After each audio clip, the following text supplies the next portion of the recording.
Yo, what's going on guys? Welcome to another video of my design challenge. And today I'm excited to show you guys this cool little poster that I just made. It took me for about an hour and I really love this kind of style where it looks like ink printed on paper with some kind of texture on it and with overlapping ink on top of one another. So yeah, if you guys are interested in knowing how to do it, stick around. So first thing first, let's open up Illustrator and create a new file with A4 size because it looks good for a poster. Okay, now I want it portrait instead of landscape.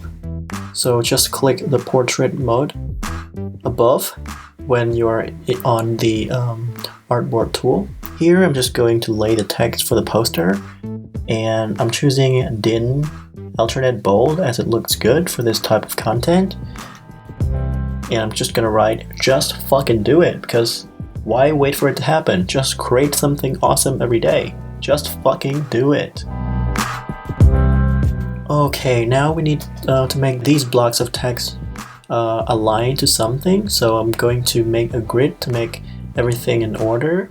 The first thing we need to do is make a rectangle around the artboard. Convert fill to outline by pressing Shift X. Now go to Object, Path, and split into grid so that there's a dialog box where we can set the number of columns and rows.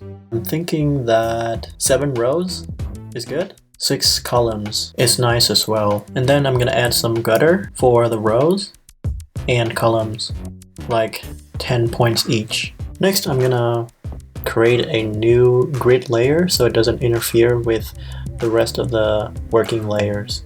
Now the selected grid is on layer 1, so I'm just gonna drag it by clicking the square thing on the right to the grid layer. Now I'm just gonna lock the grid layer. Oh, actually the grid here is not actually grid, they're just a bunch of rectangles. So I'm going to convert them into guides. So what you want to do is unlock the layer and select all the object inside the layer by clicking the circle and right click, make guides. If you want to switch between hiding guides and unhide guides, just press Command semicolon and you'll have it. Now I just want to simulate the blue ink on paper, so I'm going to make all the text blue, like bright blue, with a value of 255 on the blue channel. And I'm just going to arrange all the text to make it interesting on the grid.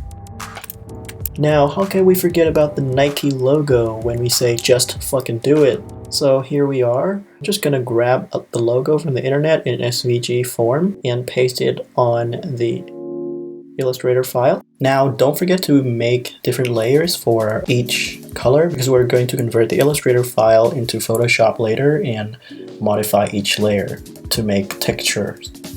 Now, I'm thinking that this logo needs something to make it more interesting. So instead of just plain color, we can make it into concentric circles inside the shape by using this tool called Polar Grid Tool. And I'm going to make the swoosh logo as a mask. While dragging to make the circles, you can press the arrow keys to experiment with like how many circles or how many segments you want to have. Now I just picked the color red for the circles because it is another primary logo and blue is also primary, so it complements each other. Now to make the circles inside the swoosh logo, you need to make the swoosh logo a mask. So bring the swoosh logo to the top by clicking Command Shift right bracket and select both the circles and the swoosh logo and press Command 7. You can edit the content inside the mask by clicking the reticle icon on the top bar, and then you can adjust the content in the mask to whatever you like. And now I'm experimenting on how the objects on the artboard work together. I'm just going to make create like rectangles, but they don't look good, so I deleted them later. And just a tip, you can click Option Command V to switch to presentation mode. And in presentation mode, there's nothing there except the work that you are doing, which is quite handful to preview the end result. And I'm just going to play around with the text anchor points, like making it bigger or longer. So this evokes like a sense of movement around the artboard.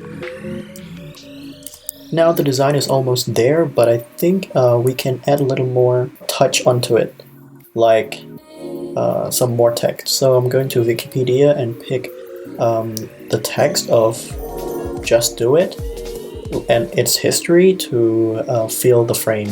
And the typeface that I'm using for the body text is Helvetica New, as it looks quite modern and it suits for long texts. Now, as I've mentioned earlier, we're going to export the Illustrator file into Photoshop by going to File, Export, and pick Photoshop as the format, and follow these options.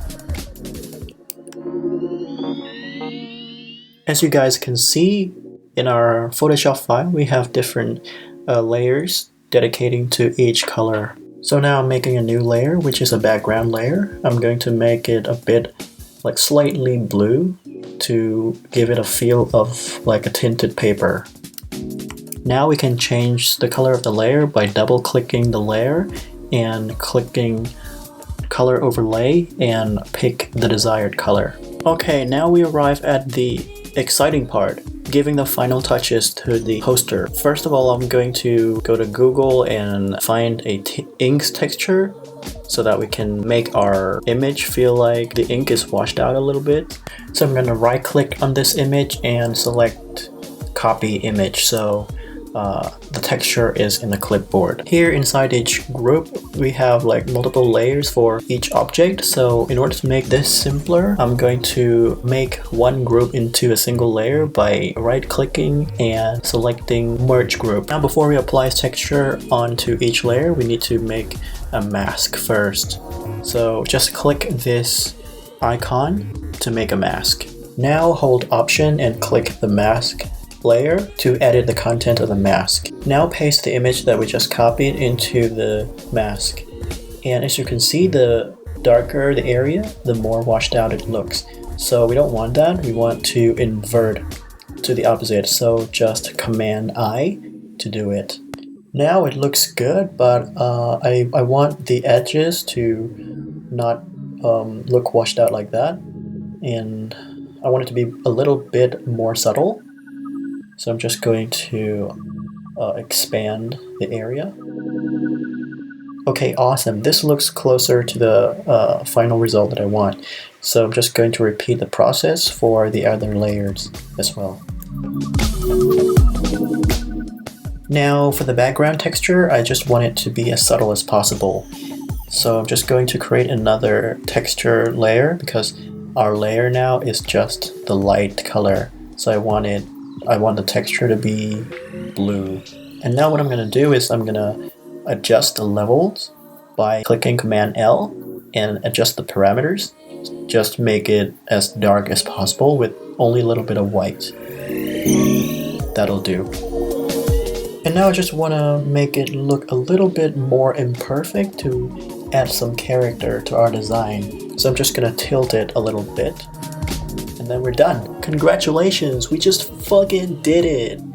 Alright guys, thank you so much for staying with me till the end, and I hope you liked it. If you liked it, click like and comment and subscribe. I'm going to be dropping the link down below to my Dribble account and other social media, so don't forget to follow me there. And yeah, I hope you guys keep creating awesome stuff, even though it's good or not, just enjoy the process and keep doing and doing until it gets better and better. Alright, until next time, bye!